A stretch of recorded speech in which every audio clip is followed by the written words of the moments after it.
নির্বাচন বিঘ্ন করতে চট্টগ্রাম বন্দর জিম্মি করে আন্দোলন করা হচ্ছে বলে জানালেন নৌপরিবহন উপদেষ্টা। অন্তর্বর্তী সরকারের মেয়াদে ডিপি ওয়ার্ল্ডের সাথে চুক্তি হচ্ছে না বলেও তিনি জানান। এদিকে ভোটের ৩ দিন আগে শুল্ক ইস্যুতে যুক্তরাষ্ট্রের সাথে চুক্তি করতে যাচ্ছে সরকার। বাণিজ্য উপদেষ্টার দাবি, নির্বাচিত সরকারকে চাপে নয় বরং দ্রুত শুল্ক কমাতেই হচ্ছে এই চুক্তি। সচিবালয়ে নিজ নিজ দপ্তরে তারা এসব কথা বলেন। শারমিনের রিপোর্টে বিস্তারিত। দুদিন স্থগিতের পর 4 দফা দাবিতে রোববার সকাল থেকে চট্টগ্রাম বন্দরে চলছে লাগাতার ধর্মঘট। বন্দর রক্ষা সংগ্রাম পরিষদের ডাকা এই ধর্মঘটে জেটি ও বহির্নোঙের কার্যক্রম কার্যত বন্ধ। বন্দর পরিস্থিতি নিয়ে রবিবার সচিবালয়ে সাংবাদিকদের নৌ উপদেষ্টা জানান, নির্বাচন বাধাগ্রস্ত করতেই এই আন্দোলন হচ্ছে।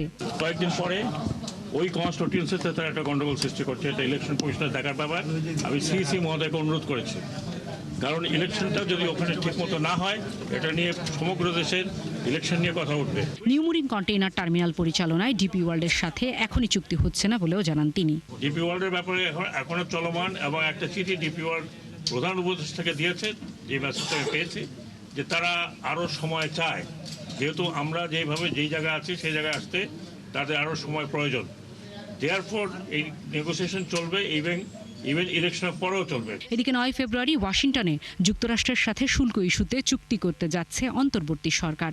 জাতীয় নির্বাচনের ঠিক 3 দিন আগে এই চুক্তি পরবর্তী সরকারের জন্য চাপ তৈরি হবে কিনা এমন প্রশ্নের জবাব দেন বাণিজ্য উপদেষ্টা। কিভাবে যুক্তরাষ্ট্রের ট্যারিফ এদিক ওদিক হচ্ছে, কিছুদিন আগে গত সপ্তাহে আমরা দেখেছি যে কোরিয়ার উপরে 15% শুল্ক মাত্র 2 দিনের ডিফারেন্সে 25% হয়ে গিয়েছে।